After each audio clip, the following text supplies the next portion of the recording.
Welcome to the Wealthy Speaker Podcast. This is the podcast dedicated to people who want to speak more as a way to build their income and grow their business. Well, welcome everyone to the Wealthy Speaker Podcast. It's Jane Atkinson here, and I've got a doozy for you.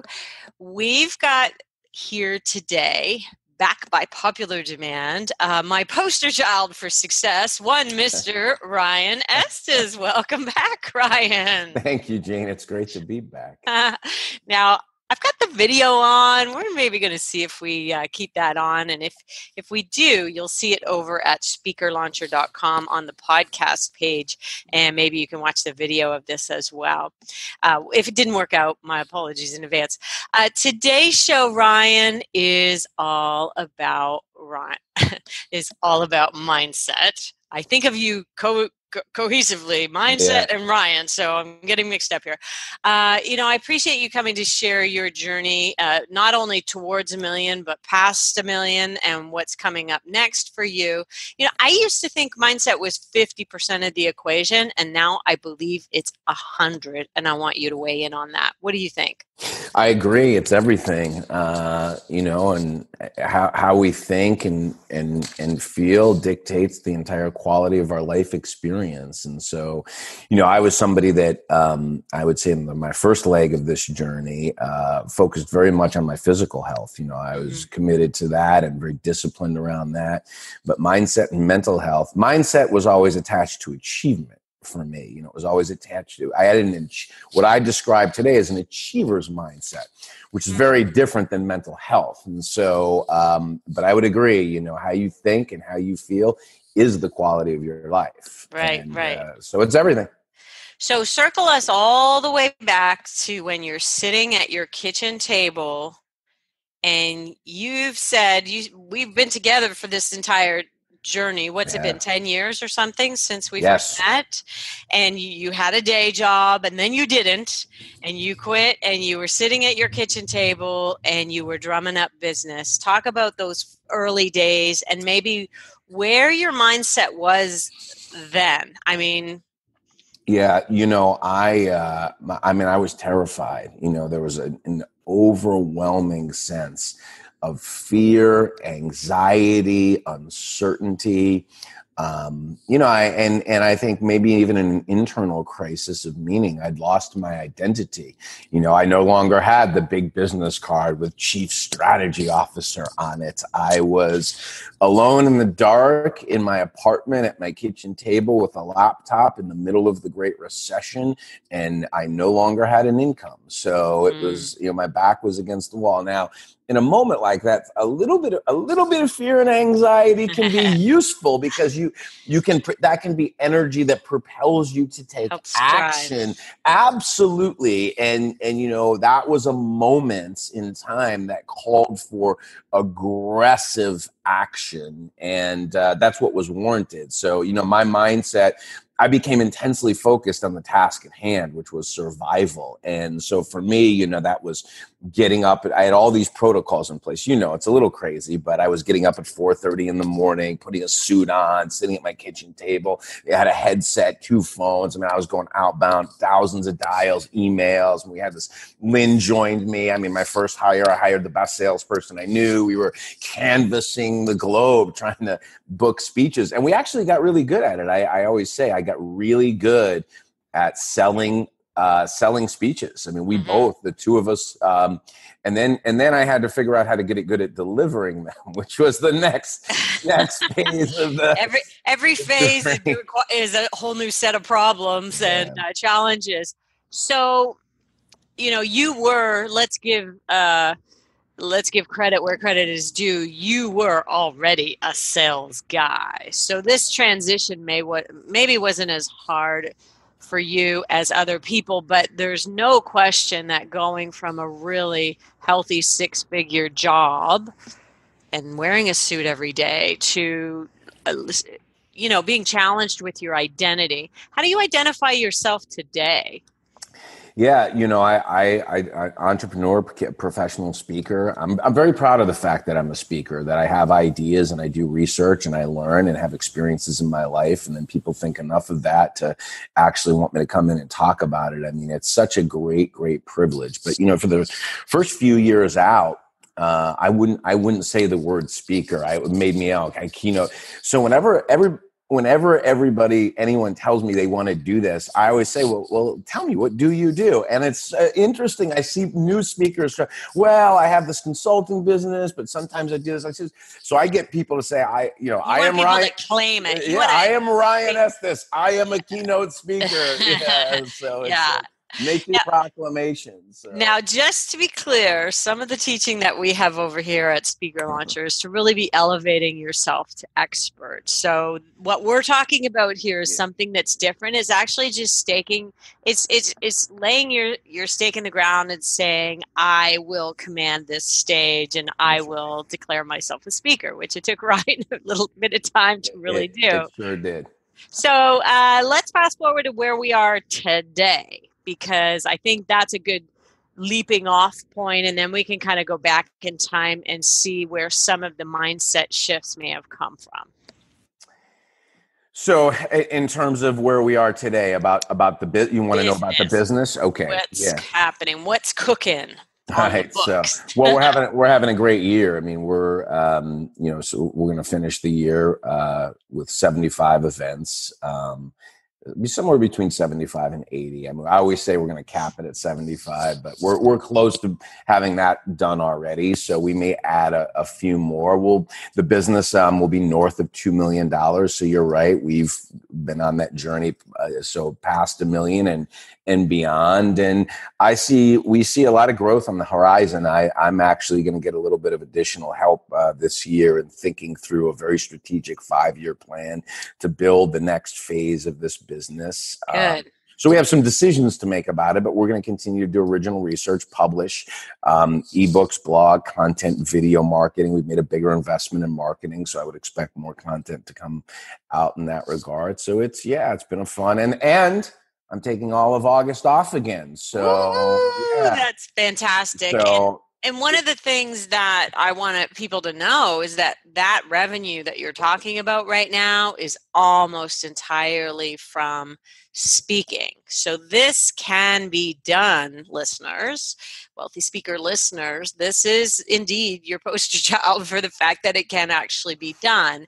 Now, do we want you to diversify? Absolutely. And get yourself out from under the burden of only having that as your revenue stream. So books and things like that are coming down the pike, right? That's exactly right. And I love to speak. I mean, I'm not trying to not be as, I love the live events. I love to go into the organizations and unpack their strategy and listen to the C-suite. So we're adding some incremental revenue streams. We've got a research partnership where we're doing some original research and consulting. So, but you're right. I mean, the lion's share of that $2 million would actually be for keynote speaking. For sure. Okay. And what would you say is the secret sauce? What do you think it could be 2 or 3 things, ingredients that have gone into making your presentation so hot? I mean, people want to book the Ryan Estis experience. Why? I'd say it's a few things. I would say that, from the stage, I think what you're going to get is, I like to use the word edutainment. So it's high energy, which is and the word energy is a word that's associated with booking me a lot. Okay. It's emotionally compelling. So there is emotional resonance, and that typically is delivered through storytelling. Mm-hmm. And then I would say the final component of the on stage or the live event delivery is the actionable content that, based on my experience and our research, we are bringing insight forward that is immediately applicable or leverageable in the context of improving performance. So I think it's the blend of those things. And I would say a final thing is, the way we approach the relationship, our preparation, our discipline, our sense of urgency. We're easy to work with, and we show up prepared and deliver all consistently. So I think it's those things. And you really think of yourselves as partners with all the players, whether it be you're a partner in an event with them, and really it's not all about you. It's how can I serve you in this capacity? You're there to serve, are you not? Yeah, it's not about me at all. So let's be and I'd say when you want to talk about an evolution, when we started, and, I was back at the kitchen table in the dark, insecure, losing my identity, not sure if I was worthy of this or good enough. Mm-hmm. I very much had a mindset of something to prove. I was out to prove that I was good enough, smart enough, badass enough, whatever you want to use. I'm going to prove to you doubters, or you people, or you other people in fast company. I was that chip on my shoulder, and that's how I moved through the world. Today, my mindset is one of service. I have evolved from having something to prove to something to give. Mm-hmm. And it is my responsibility to show up prepared to give, unselfishly, generously, with humility and gratitude for this moment. And because the likelihood is, for the majority of participants in any program I deliver, it is the one moment in our life's journey that we will be in the same space. Right. And I have to honor that moment with all of myself. And that is what this job has become. It is an act of service. And it's a much healthier way to move through the world when you're in service of others, versus trying to prove you belong to some thing you've invented in your mind. And one of the mental notes here is when you were first getting started, all of those naysayers were not external, they were internal. It was all self-driven doubt. And I don't know where the chip came from, because there was nobody who was rooting against you at that moment in time, Ryan. Yeah, I may have invented my own, someone makes a comment like, wow, that's you're going to start a business. Now it's the middle of it. That's not really, those things. The people in your world who maybe thought this was a crazy idea. And you know what? This industry is very misunderstood by everybody, right? Your family probably still wishes you'd get a real job, but I'm sure that, you're buying them houses and stuff like that. You probably can give that up now. Yeah, I think now we've moved past the external doubt, and there's a lot of validation. And so it's a much more relaxed, enjoyable place to work from. And you don't know what you don't know, so you have to move through that. So we're talking a decade here of highs and lows, and I want to talk about some of the milestones that helped you shore up your mindset. Let's talk about something what was it that was the catalyst that sent you to your first retreat where you had to give up your phone? Talk about that a little bit, because I know some of the people involved there. Right. So it was 2015. And, if you were outwardly looking at me, by all external metrics, I had achieved success. I was poised to deliver over 90 keynote speeches at commanding a pretty decent fee in front of some of the biggest brands in the world, sharing the stage with all of the luminaries and experts. So in a sense, you could say, wow, he arrived. He did it. And while that was true, internally, I was suffering. I had no boundaries about my time and how I managed it. I would have gladly done 120 dates, and I would speak any Saturday or any Sunday. It was just, I was so excited that it was happening. I was saying yes to everything. In that year, a few things happened. One, I just absolutely experienced burnout. I would say exhaustion. There were red-eye flights and Sunday night speeches and just moments, and there was no break. I mean, it was 12 months, as much as I could take. And so while I was doing that, my relationship and my home life were suffering. And so I was stacking as much business as I could on the downslope of an ending relationship. And by the end of that year, I crashed. My relationship was over. And while I had made more money than I probably had any previous year in my life. I just wasn't well. My mindset was off, and my physical health. I ended the year with a health scare. I had a tumor in my left arm.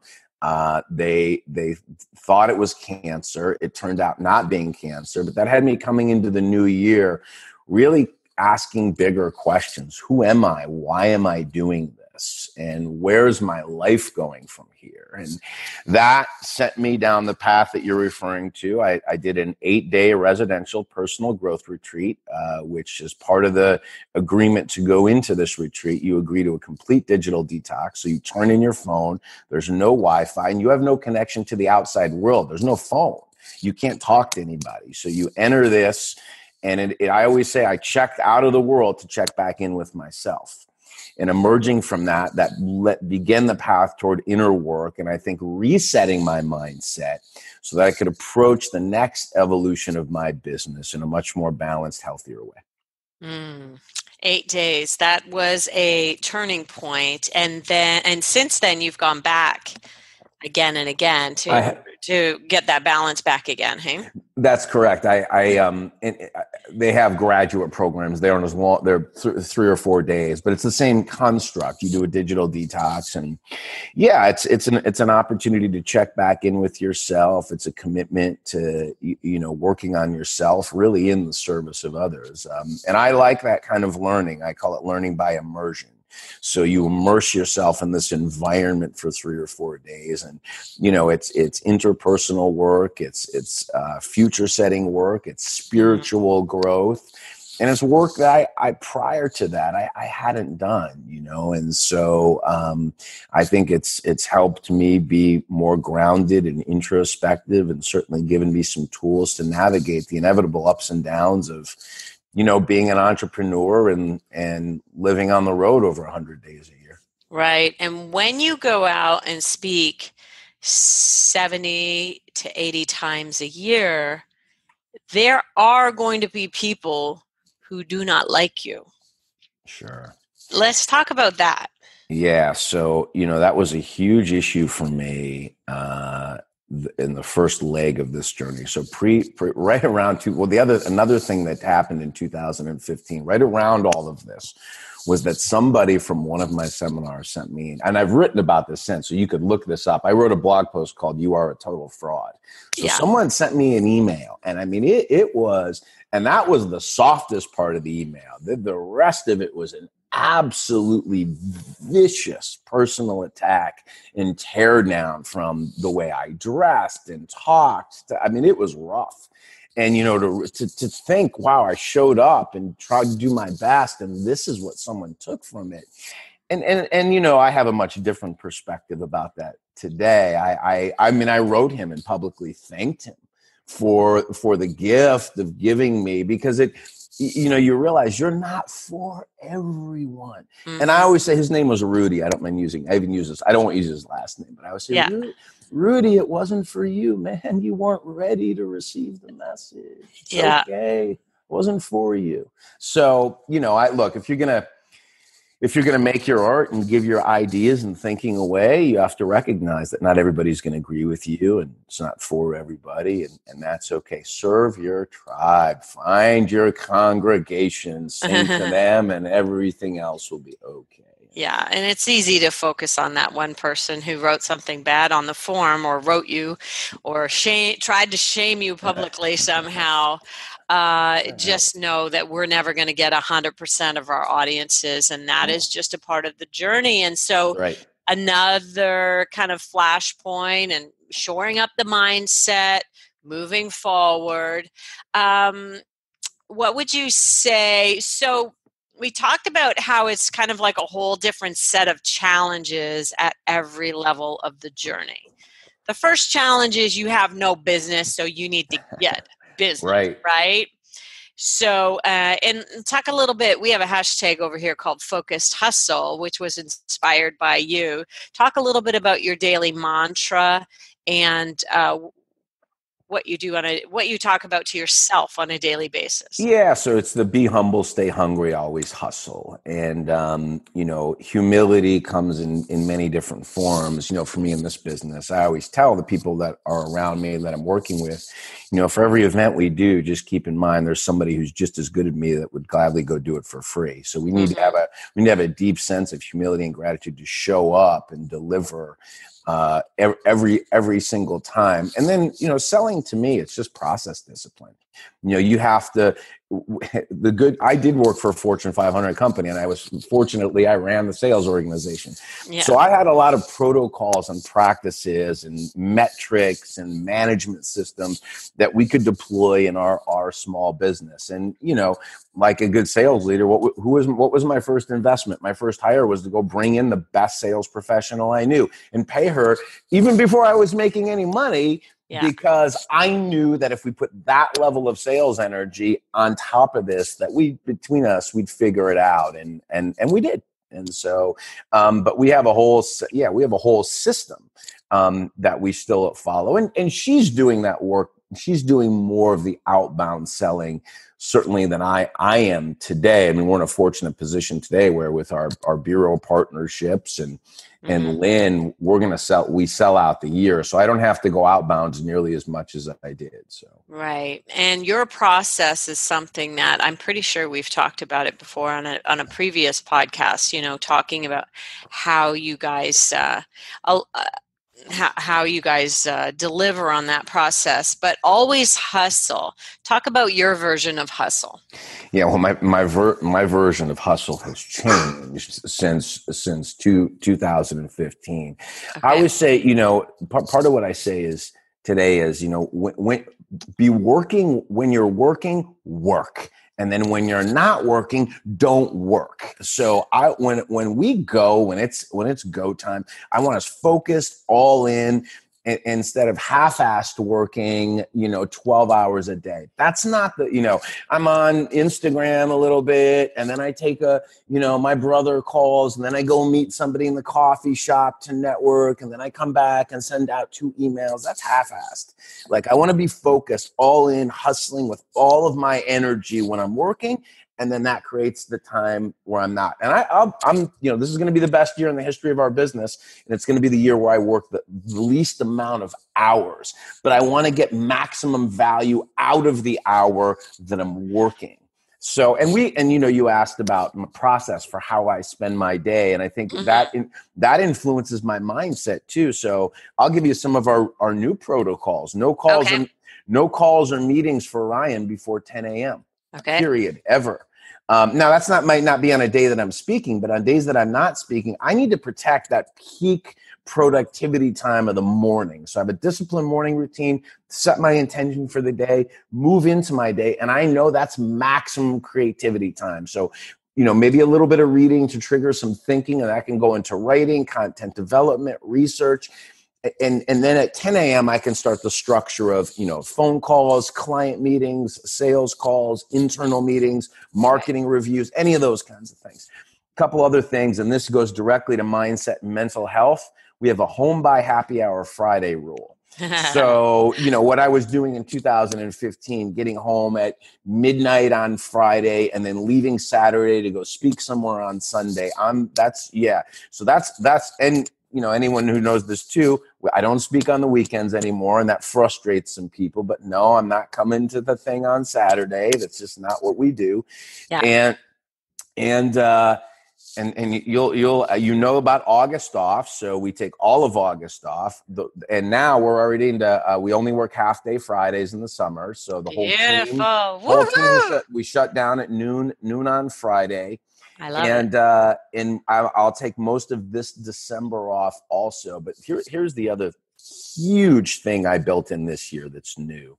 Mm-hmm. So, last year, we had a great year last year and we were busy, but, I found myself by about this time begging for August. I was like, if I could just get to August, like I could just, I've worked so hard. If I could just make it to August, I'll be okay. Right. And I just said, that you can't, get to August 1st and be dead. Mm-hmm. So this year we've built in multiple weeks of vacation along. So I took 2 weeks, the 2 weeks off in March around my birthday, 2 full weeks. Awesome. I went on vacation with friends to Tulum. I had a nice dinner celebration here. I went and saw my mom in Ohio. Just total reset time. Spent, just reset time. Worked out, did yoga every day.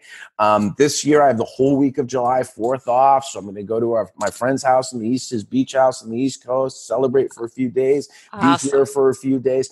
And that actually has me coming into August pretty smooth, pretty level. I love it. And so it's just a different way of structuring. And I'll admit, we've worked up to this level where we know where the demand is, and right. I've got some systems in place where I can project out and see what's occurring. But yeah, so those are things that have me feeling good and keep me healthy, and my mind's in the right spot. So. Love it. Love it. What would you say is the habit that you have that has created the most in terms of business for you? What's something that you do on a regular basis that has evolved over time to become this piece of the puzzle that really works for you? I would say what really has helped fuel our growth is we invest pretty significantly in our bureau partnerships. Okay. So, we have some great third-party channel relationships, people that are really invested in our success, know us well. And I make an effort to do that. I mean, I had yesterday was Sunday, and last night we had one of our best agents in town. He's here making calls, going to meetings. And so we went to dinner last night. The other thing I do is I make those relationships more about them than about me. So I have a 2-hour agent training program. It's based on my sales methodology specific to the speaking industry. Any one of our bureau partners wants me to come in and deliver that program as part of their training curriculum for their agents. It's deeply customized to the speaking industry versus me showing up, buying lunch and saying, here's my latest book and here's why you should book me. Yeah. That 2 hours is all about it. Now, of course, they get to see me work. They get to see me deliver. But it's value back to their business. So we just delivered that for a very big partner, and I've got 2 more of those coming up this year. And, it's appreciated. There's value around that. So I thought through that instead of going in. And so I think that's something we've built, these relationships, these deep, thick relationships with partners, and then we over deliver. And so I think the combination of those 2 things, our process discipline, even pre-event preparation and post-event, we call it aftercare, which is after we give a keynote, what happens next. We have protocols around that. And I think that's resonated and helped elevate, you said, the Ryan Estis experience. That, the hour on stage is just a part of the total package. So right. I think that's helped us a lot. Beautiful. Let's talk about your preparation. Are you still using a company to help you do some of the research on the front end so you're not spending hours and hours and hours? Like, what do they give you? Right. So, well, there's a couple of things. So we do pre-event discovery calls. So obviously we're going to have a phone call with the stakeholders of the meeting. Depending upon the nature of the meeting, we may interview some audience members to really to get a well-rounded flavor of that. Then I'll get a briefing document on the company from somebody that I employ internally. And that really is, they're sourcing articles, competitive intelligence, trends in the industry. And then we do work with a company that actually does real quantitative research. So, and there's a fee associated with this, but I can deploy a very customized, statistically valid survey instrument and have a data set that can help inform maybe how the whole curriculum or conference is designed. What are the challenges, opportunities? I could say 76% of the producers in the room cite this is their number one challenge. 54% cite this is, and so I can walk into a room with a very customized data set, and I can teach the audience things about them that maybe they didn't even know. That's cool. Yeah, that's unique. It's very unique. And frankly, even for the clients that don't buy it, the positioning around that we have those resources available and we're willing to do it, makes us unique. Another thing that we've had a lot of fun with over the last 2 years is if it's a certain kind of client, we'll do what we call a site visit. Mm-hmm. And we've done this for retailers and restaurant chains. Well, we'll actually schedule a site visit, and I'll bring my camera crew in. So, we'll go into the restaurant, order food, and it's all being captured on video. Maybe we'll do a quick interview with some other customers, and then we edit those video assets and bring those into the live event and talk about the experience. So it just creates a much different level of customization and personalization and relevance. The audiences respect it. We have a lot of fun with it. And I think it's created a differentiated product for us to position. And that's why it's resonating. I love it. That is a part of the Ryan Estis experience, ladies and gentlemen. What's, we talk about people not landing at the top of the mountain. And, you were in a slog. At what point would you say that you got traction? How many years were you in the business before you really thought, okay, this is going to work? I would say probably my 3 to 4 years. And you keep in mind, I made some mistakes at the end. So I had another business. I had a consulting partnership. I would say slowed me down from a pure speaking standpoint. I had a lot of different irons in the fire and perhaps was a bit distracted. But there were some seminal moments where I could point, oh, wow, that was, and I'll give you one. I mean, we're talking about bureau relationships. I'll never forget the day. We were calling on bureaus no one would speak to me. No one would talk to me, take a meeting with me. And we were doing this all on our own. I'd cold called Washington Speakers Bureau. They'd hang up on me, whatever. I'd send emails with a video clip out to everybody. And I remember the day that Washington Speakers Bureau called me. And he said, "Hey, we've been hearing your name, and we want to put you up on our website." And I said, "Oh, it's great. I'd love to meet you." And he said, "Well, yeah, tell me when you're going to be in DC." And I said, "I'm in DC all the time. I'm going to be there next week. I'm going to be there the week after. I've got a little consulting project there." I said, "I could, just get your calendar out and tell me anytime in the next 2 weeks." He's like, "Well, you could do it Wednesday morning?" I said, yeah, next Wednesday morning. And there I was in the lobby of Washington Speakers Bureau because I knew what that meant. Yeah. And so, I went there and I bought a ticket, got a hotel room and walked in and met this guy. And that was the beginning of that partnership. And he told me something that was interesting. He said, how you got on our radar screen? I said, no, how? He said, we lost 3 deals to you. And in a staff meeting, someone said, who is this guy that's taking our business?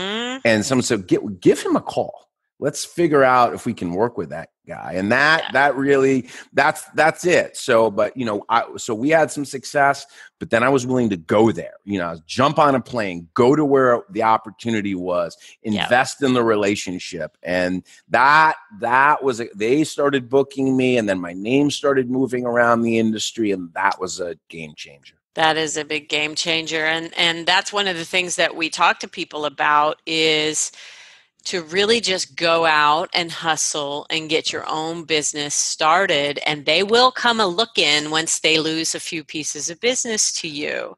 That's when it's this old double-edged sword. Really once you don't need them anymore, that's when the bureaus do come a calling. But what we use that for is to take your fees up and up and up. Your bureau partners were very instrumental in getting you from $10,000 to $30,000 in speaking fees. That's not easy to do. No, that's correct. It's because they end up putting you in places where the fee becomes irrelevant. Right. If a Fortune 100 company is taking 1,500 people to Las Vegas for a week to develop them, the investment they're going to make in the last hour, the last thing that's said is irrelevant. What matters is it's the message that they want and the person they want. And the more times you're on stages where the fee is inconsequential, then you're going to have an opportunity to create demand and fee escalation. So it's very true. And if you look at our client roster, the Fortune 100 companies, the names, the places we've been, a lot of that was driven by our bureau relationships. They put me in those rooms to kick off this or close that. And that created the demand, which does, to your point, elevate the fee.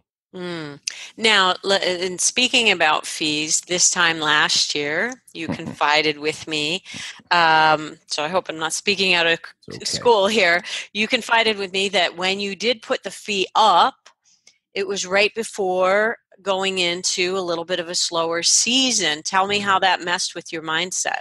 Yeah, so on a percentage basis, we just had incredible demand over a 2-year stretch and hadn't had a fee raise, and so at this time last year, we had our largest percentage increase on our fee, and we talked about that, and I took a deep breath and went for it, and then it's summertime, so naturally there's a slower booking cycle in July and August, and the internal panic and fear and all of those patterns of insecurity and something to prove and what have I done came rushing back. And we actually, Lynn Mandanek, who's my business partner, she keeps, talk about, mindset. She keeps my mindset in check when I get off track. And so I remember I called her. I said, I think we've made a tremendous mistake. I said, and she goes, she said, here's a mindset reset. She says, you lost your mind.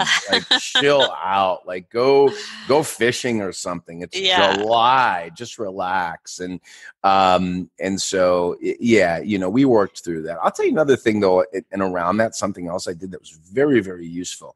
I have this board of directors, which you have a seat on, and Lynn has a seat on, and there's 5 or 6 other people, and having those people identified and being able to reach out and say, hey, we made this decision and it's a little softer. And, I got some very good advice. I mean, someone said, when you do that, you have to wait 90 days.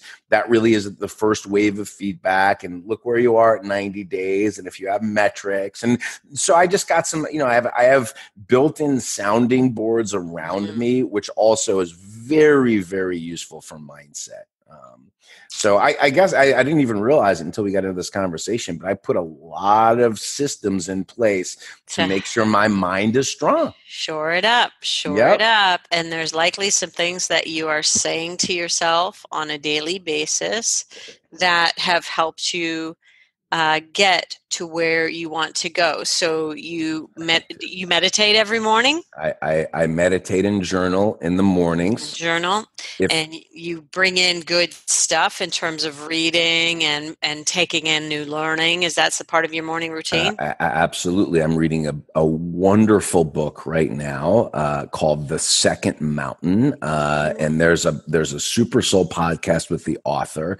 Oh, nice. And it really is, I suppose it's a version of evolving from something to prove to something to give in a way. It's, as we ascend the first mountain of our lives and we're achievement focused, at some point we typically fall off, and I did. And then you start to assess, what do I want the rest of my life to be about, and begin summiting the second mountain. So it's a pretty good metaphor. I also keep on my desktop Napoleon Hill, who wrote Think and Grow Rich. He has a self-confidence formula.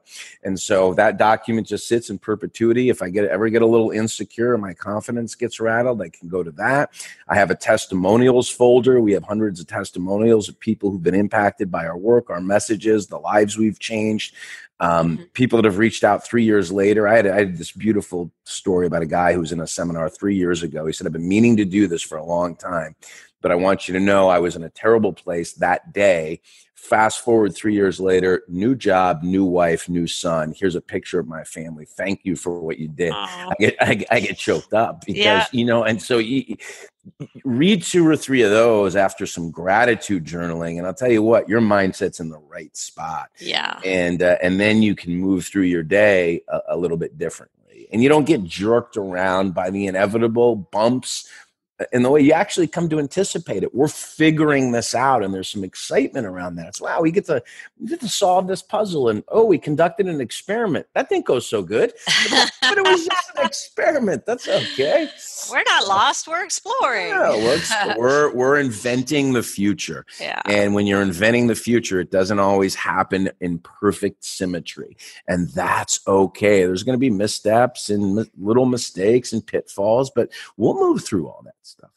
I love it. And I can't think of a better way to kind of wrap things up. You just gave us your little motivational talk there at the end.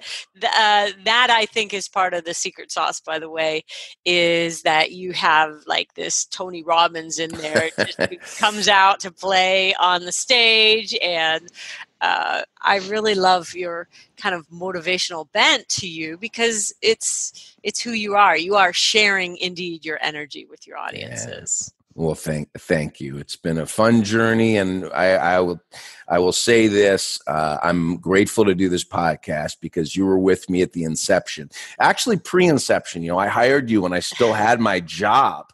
So, and it's not lost on me the value you've provided as a coach, and that's why you're still on our board of directors. And we wouldn't have the business we have today without you. So, thank you. Well, thank you for that lovely sentiment. I appreciate that, and I love being able to hold you up as the poster child, someone who has gone. And let's be clear, there was a lot of hustle that has gone into this whole 10-year journey, and people do not land on the top of the mountain.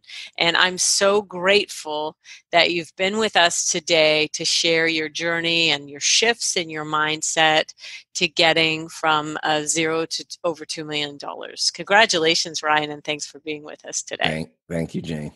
And for those of you who are listening in, I hope that you are setting your goals in those big, hairy, audacious ways that Ryan and his team have done. And I hope that we can be a part of your journey as well. If you'd like to know more about what we do, come on over to thewealthyspeakerschool.com. Wealthyspeakerschool.com. Just Google it. We will pop up. And with that, we will say, see you soon, Wealthy Speakers. Bye for now, everyone. Thanks for listening to The Wealthy Speakers Show.